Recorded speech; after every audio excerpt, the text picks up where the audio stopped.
بالله من الشيطان الرجيم بسم الله الرحمن الرحيم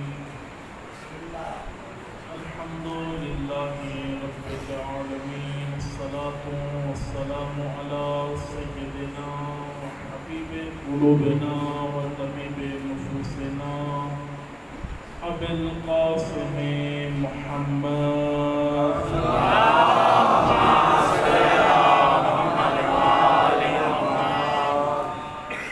الحمد لله الذي جعلنا من المتمسكين ببداية أمير المؤمنين عليه السلام صلوات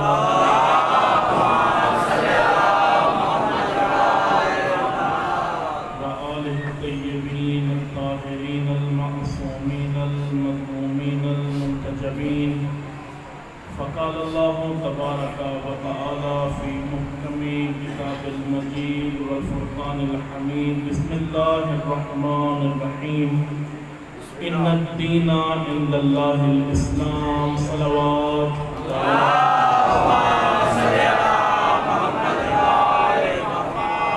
فقال الحسين عليه السلام أدعوكم إلى كتاب الله وسنة نبيه فإن السنة قد أميتت وإن البدعة قد أحيت. بآواز بلند صلوات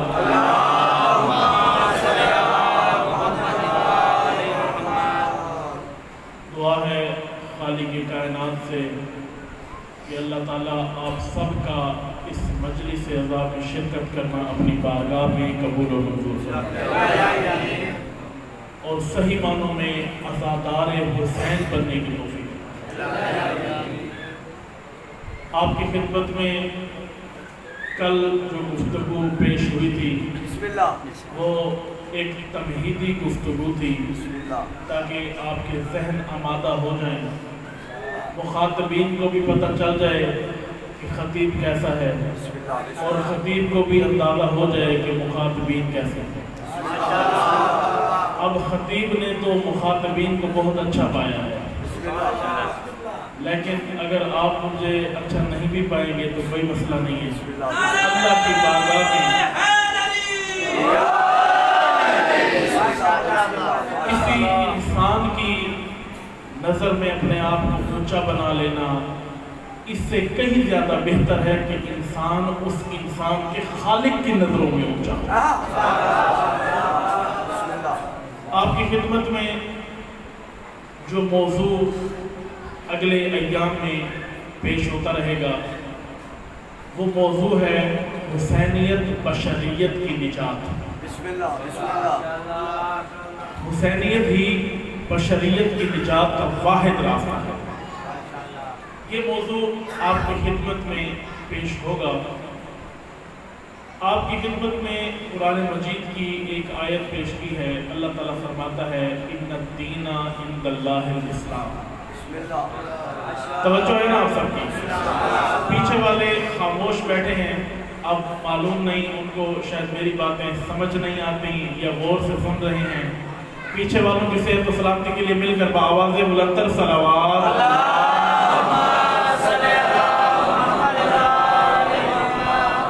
اللہ تعالیٰ قرآن مجید میں فرماتا ہے کہ اللہ کے نزدیک سب سے پسندیدہ دین اسلام، سب سے پسندیدہ. نعرہ تکبیر، اللہ اکبر، نعرہ رسالت، یا رسول اللہ، نعرہ حیدری، یا نعرہ صلوات. اللہم صلی اللہ. دین ابراہیم بھی لائے، دین اسماعیل بھی لائے، دین موسیٰ بھی لائے، دین عیسیٰ بھی لائے، دین نوح بھی لائے، لیکن کسی مقام پر پروردگار نے یہ نہیں کہا کہ عیسیٰ کا دین پسندیدہ ہے، موسیٰ کا دین پسندیدہ ہے، بلکہ اپنے آخری مصطفیٰ چنے ہوئے محمد کو بھیج کر فرمایا کہ جو دین اس کو دیا ہے وہ اسلام مجھ خدا کو پسند ہے.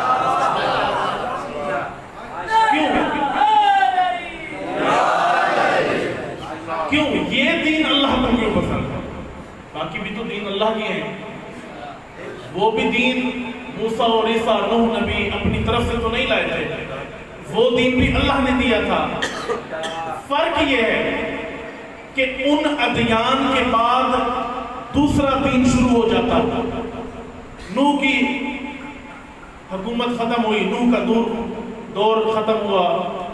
کسی بھی نبی کا جب دور ختم ہوتا تو اگلے نبی کا دور شروع ہو جاتا، یعنی ایک دین ختم ہوا، اگلا دین شروع ہو گیا۔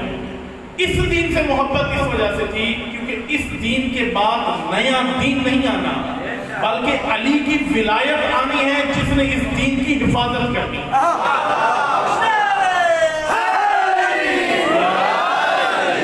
اسی دین کی حفاظت اہل بیت کے ہاتھوں سے خدا نے کرائی۔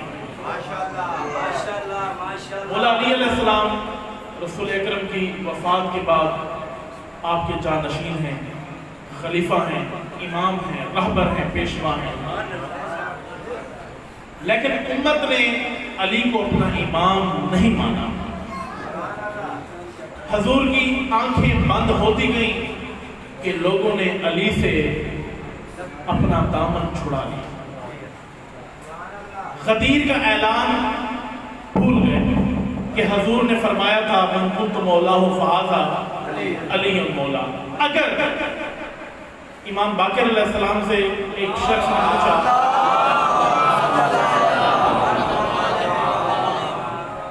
امام باقر کربلا کے موضوع پر گریہ کر رہے تھے، ایک شخص نے پوچھا آپ اتنا گریہ کیوں فرما رہے ہیں؟ کہا اگر لوگوں کو غدیر یاد ہوتی کربلا برپا نہ ہوتی۔ لوگ غدیر کو بھول گئے تھے، علی کی ولایت کو بھول گئے تھے۔ ایک اعتراض جو کیا جاتا ہے کہ حضور نے اپنی وفات کے بعد کسی کو اپنا جانشین بنایا ہی نہیں۔ اعتراض کیا جاتا ہے یا نہیں کیا جاتا؟ وہ کہتے ہیں کہ جی حضور نے اپنے بعد کسی کو بھی مقرر نہیں کیا بلکہ لوگوں پر چھوڑ دیا ہے کہ خود بنا لو اپنا جانشین۔ میں ان سب کی خدمت میں یہ عرض کروں گا، مؤدبانہ عرض کروں گا، سوچنے کی بات ہے۔ یہ آپ کا گاؤں ہے جلد ہے، آپ کے گاؤں میں اگر کوئی بزرگ اس دنیا سے چلا جاتا ہے، اس کی رسم کل پر اس کے بڑے بیٹے کو دستار بندی کی جاتی ہے۔ وہ دستار بندی کیوں ہوتی ہے؟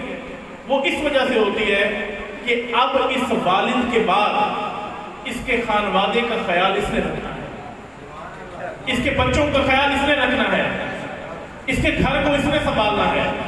اگر ایک عام فہم انسان، ایک عام بزرگ انسان اپنے جانے کے بعد کسی کو وزیر مقرر کرتا ہے تو دین اسلام کا بانی جس نے طائف کے بازاروں میں پتھر کھائے، دین کو ایسے اپنے حال پر کیسے چھوڑ کے چلا جاتا ہے؟ سوال اٹھتا ہے نا۔ ایک عام فہم انسان جب جاتا ہے، موسیٰ کوہ طور پر گئے 40 دن کے لیے، پیچھے ہارون کو مقرر کر دیے گئے۔ حضور جا رہے ہیں ہمیشہ کے لیے دنیا سے، اس امت کا ساتھ چھوڑ کے جا رہے ہیں، کیا اس امت کو اپنے حال پر چھوڑ دیتے؟ یہ اسلام جو ابھی نیا نیا پھوٹا تھا، آپ میں سے اکثر مومنین کا تعلق کھیتی باڑی سے بھی ہوگا۔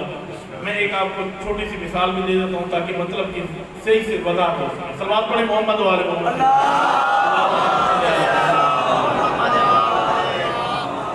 جب آپ کوئی فصل کاشت کرتے ہیں، اس کے کچھ ابتدائی دن ہوتے ہیں، بچپنے کے دن ہوتے ہیں، فصل بہت نرم کومپل اسے کہتے ہیں، نرم نرم اس کی بوٹی ہوتی ہے۔ اگر اس وقت اگر اس کو کوئی مار دے پھر وہ نہیں ہوگی۔ اسلام کی حالت اس وقت اسی طرح تھی، نیا نیا اسلام لوگوں میں پھیلا تھا، لوگ نئے نئے مسلمان ہو رہے تھے، اسلام کی قلم لوگ پھیل رہی تھی۔ اس صورتحال میں محمد مصطفیٰ جیسا عقل کامل رکھنے والا اپنی امت اور قوم کو کیا اپنے حال پہ چھوڑ کے چلا گیا؟ بہت بڑا المیہ ہے، یہ عقل کے خلاف ہے بات۔ جب ایک عام انسان اس دنیا سے جاتے ہوئے اپنا وسیع مقرر کرتا ہے تو یہ کیسے سوچ لیا کہ محمد مصطفیٰ بغیر جانشین مقرر کیے چلے جائیں گے؟ اور حضور نے اپنا جانشین مقرر کیا۔ مولا علی علیہ السلام کو اپنا جانشین مقرر کیا. علی جو ہر میدان کا مرد ہے، علی ہر میدان کا مرد ہے. علی کو علم کے میدان میں لے آؤ تو علم چھوٹا نظر آتا ہے، علی بڑا نظر آتا ہے. علم کو، علی کو جنگ کے میدان میں لے کر آؤ تو تلواریں شرماتی ہیں علی کی شجاعت سے. دشمن گھبرا جاتے تھے. جنگ صفین کا وہ واقعہ آپ نے سنا ہوگا جب مولا علی گھوڑے پر سوار ہوئے اور دشمن کا پیچھا کیا تو اس نے اپنی جان بچانے کی خاطر کپڑے اتار دیے. اس کو پتا تھا اب علی میرے پیچھے ہے، اب نہیں بچ سکوں گا. اس نے چالاک بنا، اس نے کپڑے اتارے. وہ پاک و پاکیزہ تھی، اس نے اپنا رخ موڑ لیا. شجاعت کے میدان میں دیکھو، علم کے میدان میں دیکھو، حلم کے میدان میں دیکھو. جس میدان میں علی کو دیکھو گے علی مرد میدان رہتا ہے.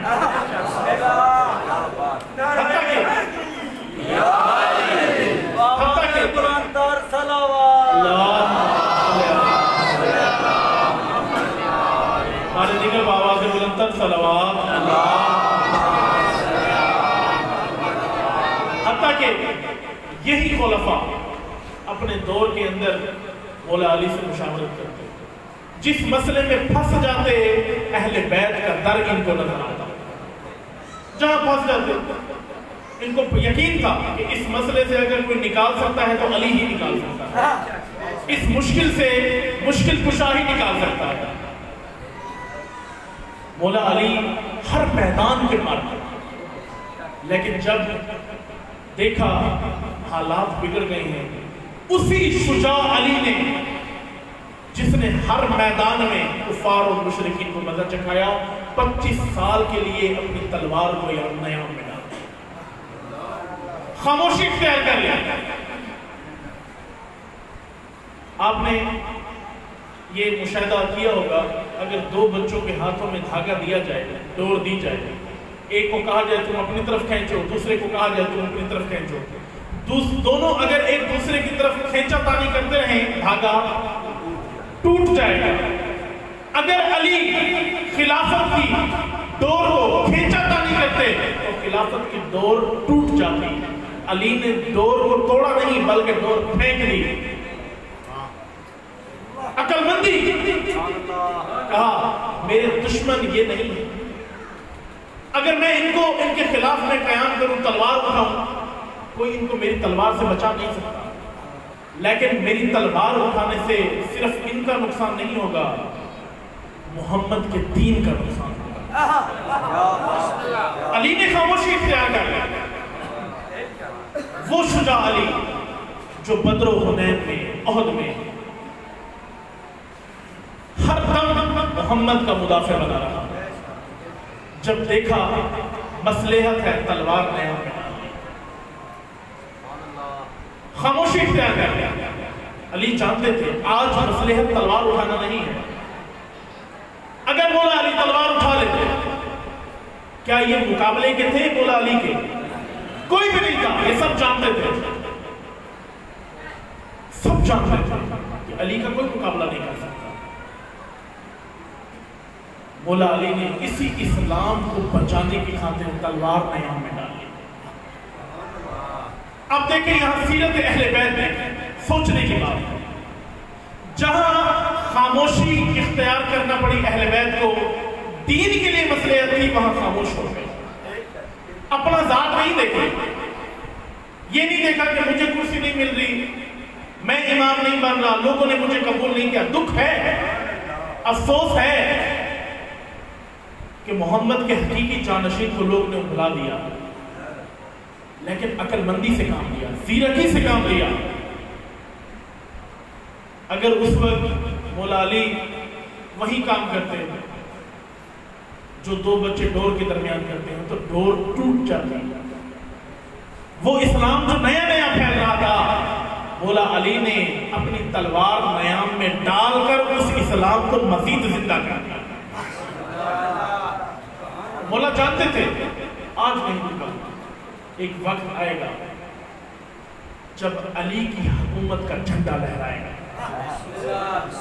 اور مولا نے ایک بڑا عرصہ امام علی علیہ السلام نے حکومت کی۔ اس حکومت کے اندر جب مولا علی علیہ السلام کو جب لوگ مولا کے گھر پہ اکٹھے ہوئے اور کہا کہ آپ خلافت کی اب آپ پہن لیں، تو مولا نے کہا نہیں، تم نہیں ہو جو مجھے امام بناؤ گے، مجھے اللہ نے امام بنایا ہے، اور آج نہیں بنایا، غدیر خون میں اللہ نے مجھے امام بنایا تھا، میں تمہارے کہنے سے امام نہیں ہوں۔ جب مولا علی علیہ السلام نے خلافت سنبھالی تو پہلی بات یہ کہ اگر بیت المال کا پیسہ کسی عورت کے جہیز میں بھی گیا ہوگا، علی اس مال کو وہاں سے لوٹائے گا۔ علی کسی کے ساتھ ناانصافی برداشت نہیں کرے گا، یہ عدل تھا علی کا۔ آج علی کے پیروکار، علی کو اپنا امام و پیشوا ماننے والے، علی کے نام پہ نعرے لگانے والے، علی کے نام پہ واہ واہ کرنے والے اپنی بچیوں کا جہیز کھا جاتے ہیں، اپنی بچیوں کو وراثت میں حق نہیں دیتے، ان کا حق مار دیتے، عدل نہیں کرتے، اپنے ساتھ عدل نہیں کرتے۔ آپ جس پہلو سے دیکھیں سیرت اہل بیت کو، سیرت اہل بیت ہمارے معاشرے کے لیے مکمل نمونہ ہے۔ جس پہلو سے دیکھیں سیرت اہل بیت، اسی تسلسل امامت کو جاری رکھا۔ امام حسن علیہ السلام کا دور آیا، امام حسن نے امامت کی مصلحت کو جانتے ہوئے وہی کیا جو کرنا چاہیے تھا۔ مولا حسین کا دور آیا، مولا حسین نے ایک مشق لکھوائی ہے سب۔ یہ اب ایک اہم نقطہ آپ کی گوش گزار کرنے جا رہا ہوں، صلوات پڑھیں محمد و آل محمد۔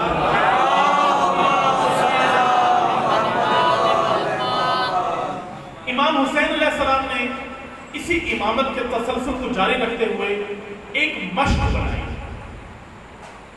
وہ پینے والی مشق نہیں، وہ مشق جو استاد شاگرد کو کرواتا ہے۔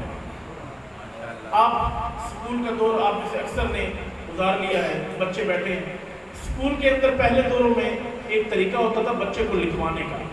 وہ یہ طریقہ ہوتا تھا کہ استاد نقطے لگاتے جاتا تھا، شاگرد اس کے اوپر سے پینسل پھیرتا جاتا تھا، وہ ہے بناتا تھا نقطوں کے ساتھ، شاگرد اس ہے کے اوپر لائن کھینچ کر پینسل سے کھینچ کر اس کو ہے بناتا تھا۔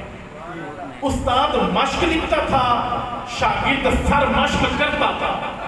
حسین نے کربلا میں آ کر ایک ایک قدم کو مشق بنایا اور کہا قیامت تک آنے والی نسلوں کو پر ضروری اور واجب ہو گیا ہے کہ اس مشق کو سر مشق بنا لیں۔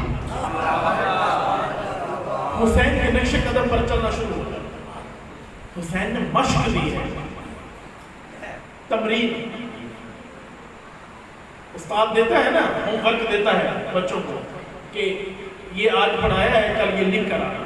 حسین نے کربلا کے میدان میں قیامت تک آنے والی نسلوں کو یہ درس دیا ہے کہ جس راہ پر حسین چل پڑا ہے یہی قوموں کی نجات کا راستہ، یہی بشریت کی نجات کا راستہ،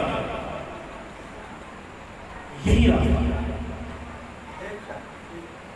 اب یہ تو ہے آئمہ کا کردار۔ اب سوال اٹھتا ہے کہ آئمہ کے ماننے والوں کا کیا کردار ہے؟ کیا ہم نے اس مشق پر سر مشق کی یا نہیں کی؟ توجہ ہے؟ صلوات پڑھیں محمد و آل محمد۔ نعرہ تکبیر، اللہ اکبر، نعرہ رسالت، یا رسول اللہ، نعرہ حیدری، یا آواز بلند تر صلوات۔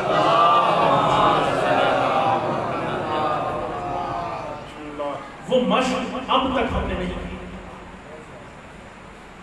وہ کب کریں گے ہم مشق؟ حسین نے قیامت تک آنے والی نسلوں کو اپنا شاگرد بنایا ہے اور اپنے شاگردوں کو کہا ہے، امام کے شاگرد آپ ہیں، میں ہوں، ہم ہیں نا امام حسین کو اپنا مولا اور رہبر پیشوا ماننے والے.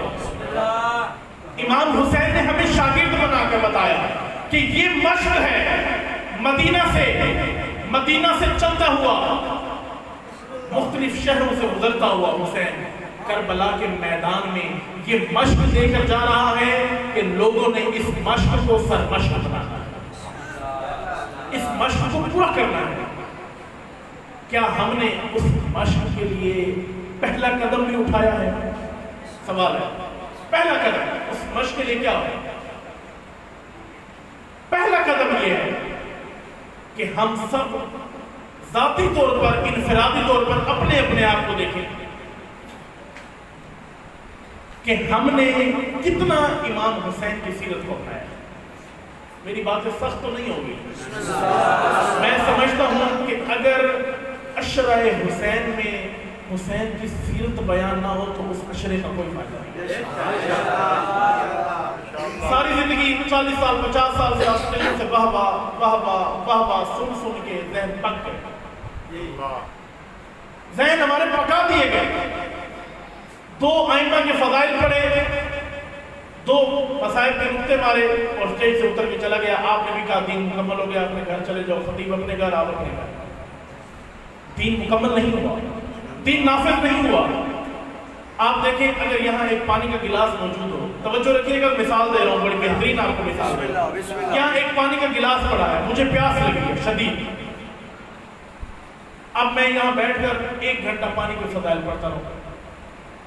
توجہ ہے، پانی سامنے رکھ کر پیاس لگی ہوئی ہے، 1 گھنٹہ پانی کے فضائل پڑھتا رہوں، پانی پیوں نہیں. کیا یہ پانی مجھے فائدہ دے گا؟ جتنا ٹھنڈا ہے، جتنا بہترین میٹھا پانی ہے، تب تک فائدہ نہیں دے گا جب تک میں اس کو پیتا نہیں. میں اس کے جتنے فضائل پڑھتا رہوں. اگر امیر المومنین کے فضائل مقصد ہوتے تو امیر المومنین اپنی سیرت کا کبھی نہ کہتے. یہ فضائل ذریعہ ہے امیر المومنین کی ذات تک پہنچانے کا، ان کی سیرت کو، ان کے مقام کو پہچاننے کا. یہ فضائل ذریعہ ہے، فضائل مقصد نہیں ہے. ہم نے فضائل کو مقصد بنا لیا کہ ائمہ کے صرف فضائل پڑھ لو، سیرت کی بات ہی نہ کرو، عمل کی بات ہی نہ کرو، ائمہ کے کردار بیان ہی نہ کرو، صرف فضائل پڑھتے جاؤ. فضائل اللہ اکبر، نعرہ رسالت یا رسول اللہ، نعرہ حیدری نعرہ صلوات. اگر فضائل پڑھنے سے قوموں کے مسائل حل ہو جاتے تو 70 سال سے ہماری حالت یہ نہ ہوتی جہاں آج ہم موجود ہیں. بسم اللہ، ماشاءاللہ.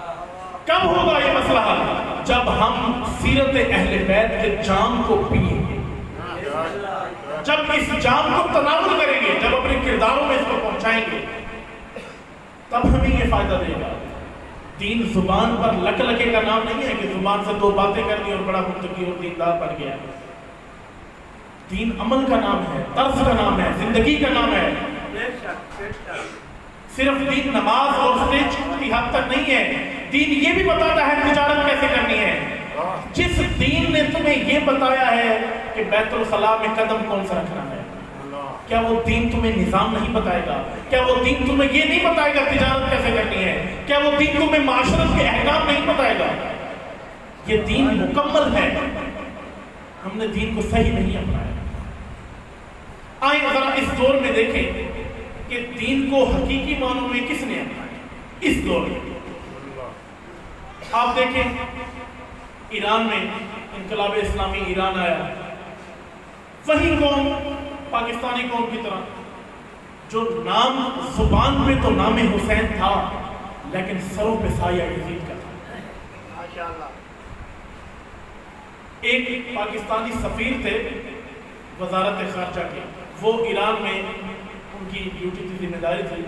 وہاں شاہ کے دور میں انقلاب اسلامی سے پہلے، توجہ ہے نا آپ سب کی، انقلاب اسلامی سے پہلے جب شاہ کی حکومت تھی، وہاں ایک پاکستانی سفیر موجود تھا جس نے کافی عرصہ وہاں گزارا.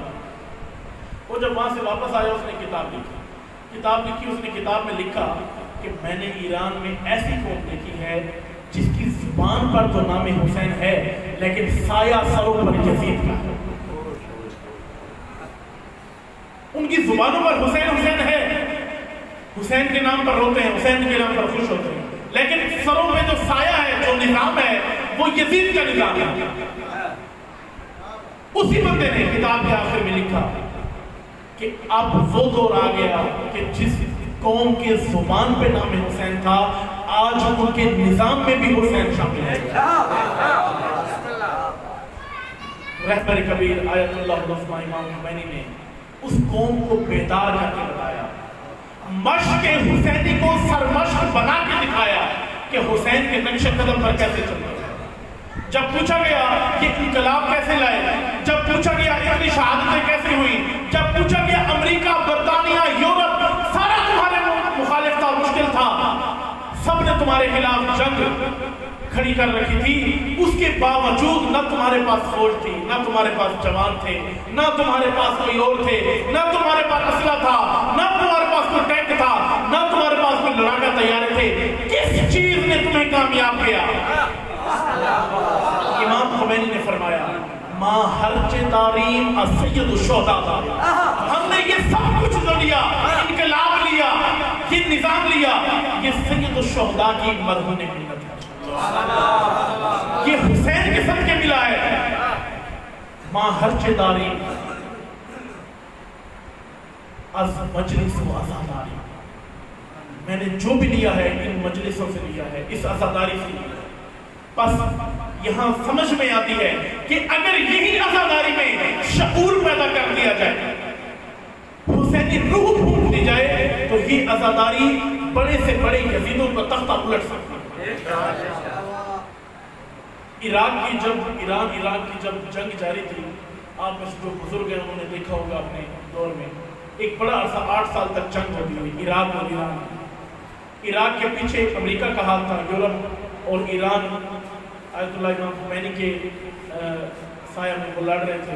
اس طرح سے جنگ تھی کہ امریکہ اور ایران کو جنگ، عراق کو انہوں نے اپنا ذریعہ بنایا تھا۔ جنگ کے دوران ایک امریکی فوجی کمانڈر عراق کی سڑک سے اپنی گاڑیاں لے کر جا رہا، توجہ ہے، عراق کی سڑکوں پر اپنا پورا بریگیڈ لے کر گزر رہا تھا، تو اس نے ایک آواز کیا تھی؟ اللہ اکبر اللہ اکبر اللہ اکبر اللہ اکبر اشہد ان لا الہ الا اللہ، آزان کی آواز سنی۔ اس نے گاڑیاں رکوا، اس نے سپاہی سے پوچھا یہ سپیکر پہ یہ بندہ کیا کہہ رہا ہے؟ انہوں نے کہا کہ یہ مسلمانوں کا ایک طریقہ ہے، نماز پڑھتے ہیں، اپنے خدا کی عبادت کرتے ہیں، اور جب عبادت کا وقت ہوتا ہے تو لوگوں کو جمع کرنے کا طریقہ یہ ہے کہ وہ اس طرح کے کلمات کرتے ہیں، اذان دیتے ہیں۔ اس نے اپنی زبان میں اس کمانڈر کو یہ بات سمجھائی۔ اس کمانڈر نے 2 ٹوک بات کی، اس نے کہا یہ اذان ہمارے لیے مشکل بن سکتی ہے یا نہیں بن سکتی ہے؟ اس نے کہا نہیں، یہ اذان آپ کے لیے مشکل نہیں بن سکتی۔ اس نے کہا جا کے ان کو پیغام دے دو کہ جتنی اذانیں دینی ہیں دیتے رہو، کیونکہ تمہارے لا الہ کہنے سے ہمارے ممبروں کو، ہمارے تخت کو کوئی ہلا نہیں سکتا۔ بس سوال اٹھا، وہ آذان جو امت کو سلا دے اور وہ آذان جو امت کو بیدار کر دے، وہ عزاداری جو امت کو سلا دے، اور وہ عزاداری جو روح ایسی پھونکے کہ وہ عزادار صرف عزادار نہ رہے بلکہ ہر عزادار اپنے آپ میں امت ہو، ایک فوج ہو۔ یزید وقت کا تختہ الٹنا چاہتے ہیں، عزاداری بہت بڑی نعمت ہے۔ عزاداری صرف 10 دن کی نام نہیں ہے کہ 10 دن گھروں سے باہر آئے، 1 محرم سے 10 محرم تک سینہ زنی کی، آنسو بہائے، حسین پہ روئے اور چلے گئے، نہیں۔ عزاداری اس چیز کا نام نہیں ہے۔ عزاداری امام جعفر صادق علیہ السلام فرماتے ہیں، کلو یوم عاشورا و کلو ارض کربلا، کہ ہر دن عاشورہ کا دن بن سکتا ہے اگر قوم میں روح حسینی پیدا ہو جائے، ہر زمین کربلا کی زمین بن سکتی ہے۔ یہ ہے حسینی کی اطاعت، یہ ہے حسینیت، یہ حسینیت بشریت کو نجات دے سکتی ہے، یہ حسینیت قوموں کو نجات دے سکتی ہے۔ کربلا میں ایک ایسا کردار موجود ہے جس کردار سے بہت کچھ سیکھنے کو ملتا ہے۔ وہ کردار حضرت مسلم ابن عقیل میں۔ یہ کردار بہت عظیم کردار ہے، جس نے اپنے امام کے آواز پر منو ان لبیک یہ نہیں کہا کہ امام آج نہیں، کل نہیں، پرسوں کر لیں گے۔ امام نے فرمایا جانا ہے کوفہ، مسلم نے کہا جی بسم اللہ۔ حکم آیا ہے پیشوا کا، رہبر کا، امام کا، ماننا ضروری ہے۔ یہ کردار بہت اہمیت کا حامل ہے۔ انشاءاللہ کل کی مجلس میں اس کردار پر روشنی ڈالوں گا۔ حضرت مسلم بہت عظیم شخصیت ہے، بہت عظیم شخصیت۔ حضرت مسلم کو جب امام حسین نے کوفہ بھیجا، پیغام دے کر بھیجا کہ ان لوگوں کو جا کر بتاؤ کہ حسین تمہاری نصرت کا خواہاں ہے، حسین مدینہ سے چل پڑا ہے، ساتھ زینب و کلثوم موجود ہیں، ساتھ سکینہ موجود ہے، ساتھ علی اصغر موجود ہے، ساتھ بیٹیاں موجود ہیں۔ کوفیوں کو جا کر پیغام دو، اے کوفیوں تمہارا حسین آ گیا، جس حسین کو خط لکھ کر تم نے بلایا ہے۔ عزادارو بہت عجیب منظر ہے کوفہ میں۔ حضرت مسلم نے جب اعلان کیا نا، روایات میں لکھا گیا 18,000 فوجی حضرت مسلم کے ساتھ اکٹھے ہوئے، تلواریں لے کر، ڈھال لے کر، نیزے لے کر، جنگی لباس پہن کر حضرت مسلم کی اقتداء میں شامل ہوئے۔ جب حضرت مسلم کی اقتداء میں شامل ہوئے نا، کوفی تھے، ایک محاورہ بنا ہوا ہے، آپ نے سنا ہوگا، کوفی لا یوفی، کوفی کبھی وفا نہیں کرتا۔ حضرت مسلم نے جب نماز پڑھائی، نماز پڑھانے کے بعد جب پیچھے دیکھا تو 18,000 میں سے ایک بھی بندہ پیچھے موجود نہیں تھا۔ آپ اور میں اس درد کو نہیں سمجھ سکتے، وہ سپاہی سالار اس درد کو سمجھ سکتا ہے جس کی 18,000 کی فوج اس کو تنہا چھوڑ کر چلی جائے۔ یہ درد صرف وہی سمجھ سکتا ہے۔ اب حضرت مسلم جب تنہا ہو گئے کوفے کی گلیوں میں، جب دیکھا کوئی حامی و ناصر نہیں ہے، گھومتے ہوئے تنہا روتے ہوئے ایک مکان کے سامنے آ کر بیٹھ گئے، ایک مکان کے سامنے آ کر بیٹھ گئے اور گریہ کرنا شروع کر دیا۔ بعض راویوں نے لکھا ہے کہ جب مولا حسین کربلا سے چلے تھے، راستے میں ایک جگہ قافلہ روک لیا، قافلہ روکا، عباس کو کہا عباس محمل روک لو، قافلہ روکو۔ مولا حسین گھوڑے سے نیچے اترے، سواری سے نیچے اتر کر کوفے کی طرف دیکھا اور کہا السلام علیکہ یا سفیرۃ الحسین، اے میرے سفیر مسلم تجھ پر سلام ہو۔ جب یہ آواز جناب زینب نے سنی نا، تڑپ اٹھے، کہا یہ کون سا مقام ہے جہاں میرے بھائی سواری سے نیچے اٹھ کر کوفے کی طرف دیکھ کر کسی کو سلام کر رہی ہے۔ حضرت زینب بھی سواری سے نیچے اترا، پردہ کیا مکمل، جب نیچے اتر کے بھائی سے پوچھا بھیا کس کو سلام کرنے جا رہے ہو، کس کو سلام کر رہے ہو؟ کہا زینب ایک مظلوم ہے جو دارالعمارہ کی چھت پر موجود ہے، جس کے ہونٹ کٹے ہوئے ہیں، جس کے دانت ٹوٹے ہوئے ہیں، جس کی پیشانی پر زخم ہے، جو پیاس سے بلبلایا ہوا ہے، وہ چھت پر کھڑے ہو کر مجھ حسین پر سلام بھیج رہا ہے۔ اے حسین میں غلطی سے تجھے خط لکھ بیٹھا، کوفیوں نے وفا نہیں کی، اے حسین کوفہ نہ آنا، اور اگر مجبوری کے تحت کوفہ آنا بھی پڑے زینب و کلثوم کو کوفے نہ لے آنا۔ کوفہ والوں نے غداری کر دی، کوفہ والوں نے غداری کر دی۔ اس تنہا وقت میں جب حضرت مسلم گھومتے ہوئے گزرتے ہوئے گلیوں سے اس گھر کے سامنے آ کر بیٹھے نا، گھر کا دروازہ کھلا، ایک عورت باہر نکلی، اس نے دیکھا کہ ایک نوجوان شخص باہر بیٹھا ہے، اس نے فوراً دروازہ بند کر دیا۔ وہ گھر میں چلی گئی، دوبارہ آ کر دیکھتی ہے پھر وہ نوجوان باہر بیٹھا ہے، اس نے پھر دروازہ بند کر دیا۔ جب تیسری دفعہ اس نے دروازہ کھولا تو اس سے باہر نہیں گیا، پوچھتی ہے نوجوان یہ ایک عورت کا گھر ہے، تو نوجوان ہے، مناسب نہیں ہے، عرب کی عزت کے خلاف ہے، تو اس دروازے سے اٹھ کے کہیں اور چلا جا۔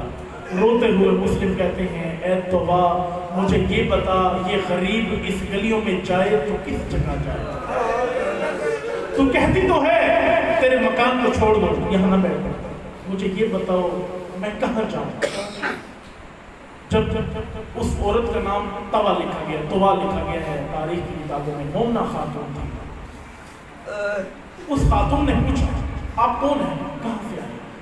حضرت مسلم نے اپنا تعارف کروایا، کہا میں مدینہ سے آیا ہوں، حسین کا سفیر ہوں، زینب کی آس ہوں، لوگوں نے میرا ساتھ چھوڑ دیا۔ جب سنا نا حسین کا سفیر ہے، راہ نہیں گیا تو آس فوراً دروازہ کھولا، کہا آؤ فرزند رسول، آؤ فرزند ابو طالب میرے گھر میں آؤ۔ میں مختصر کروں گا، اپنے گھر میں پناہ دی، کھانا دیا، پانی پیش کیا۔ اس طوا کا بیٹا عبید اللہ ابن زیاد کے لشکر میں شریک تھا، اور وہ سارا دن ڈھونڈتا رہا گلیوں میں کہ کہیں سے مسلم کو تلاش کر۔ وہ جب گھر آیا تو اس کو محسوس ہوئی کمرے سے کوئی آہٹ آ رہی ہے۔ اس نے دروازہ کھولا تو دیکھا کہ سامنے مسلم حضرت مسلم بیٹھے ہیں۔ اس نے کہا جس شخص کو سارا دن ڈھونڈتا رہا وہ تو میرے گھر میں موجود تھا، آج مجھے انعام ضرور ملے گا۔ یہ فوراً اس نے دروازے کو بند کیا، دربار میں گیا، جا کے اطلاع دی، فوجی دستہ آیا دروازے کے باہر، انہوں نے آ کر دروازے کو دستک دینا شروع کی، آوازیں لگائیں اے طوا مسلم ابن عقیل کو گھر سے باہر نکالو۔ دربار سے حکم آ گیا، طوا نے کہا جب تک یہ فاطمہ کی کنیز زندہ ہے مسلم پر کوئی آنچ نہیں آنے دو۔ انہوں نے دھمکی دی اے طوا اگر تم نے دروازہ نہ کھولا تو ہم تیرے دروازے کو تیرے گھر کو آگ لگا دیں گے۔ جب آگ کا نام آیا نا آزاد، اب مسلم سے راہ نہیں گیا، مسلم چیخ کر اٹھے، کہا اے طوا اب دروازہ چھوڑ دو، اے طوا میرا راستہ چھوڑ دو۔ یہ وہ قوم ہے جب آگ کا کہتی ہے پھر رکتی نہیں ہے، یہ آگ لگا دیتی ہے۔ یہ وہ قوم ہے جس نے زہرا کے دروازے کو جلا دیا تھا، یہ وہ قوم ہے جس نے مصطفیٰ کے دروازے کو جلا دیا تھا۔ اللہ لعنت اللہ علی الظالمین، فسيعلم الذين ظلموا أي منقلب ينقلبون۔ پروردگارہ اس عبادت کو